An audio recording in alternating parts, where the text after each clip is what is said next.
Hi guys, welcome back to another tutorial video. So in the following video I will guide you to fix registration error of Grindr. Now if you are facing the registration error while signing up for Grindr but you don't know how to fix it, then this is the video for you. So simply watch the video till the very end to find about it. So let's begin with the video. Now if you want to fix the registration of Grindr, so you need to simply open Grindr. It takes a while, so wait. So if you are trying to create an account but you are not being able to create, it says registration error or something on your iPhone, then you need to simply go back to settings on your iPhone, and you may also go settings on your Android as well. So it doesn't mean that it only works in iPhone, it works on both Android as well. So in the settings section you'll see the option of general, so click on it, and under general you'll see various options like about, software update and so on. So click on iPhone storage.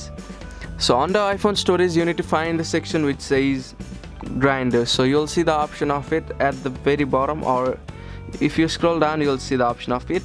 So I'll scroll down and click on Grindr. So as you can see, under Grindr you'll see the option of offload app. So you need to simply click on the option of offload app and click on offload. So by offloading the app, it will help you to fix the box error which is happening on your Grindr, and it also helps the apps to recover from the error facing from it. So after that you need to click on the option of reinstall app to reinstall it again on your device.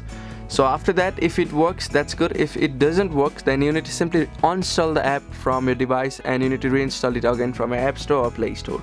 So after that the problem may be solved of fixed registration error. So after that, if that helps, that's good. If that doesn't help, then you need to simply restart your device by long pressing on the power button and volume up button at the same time on the iPhone, or you may also do the same on the Android by clicking on the power button and volume up and down button at the same time, and you'll see the option of restart screen.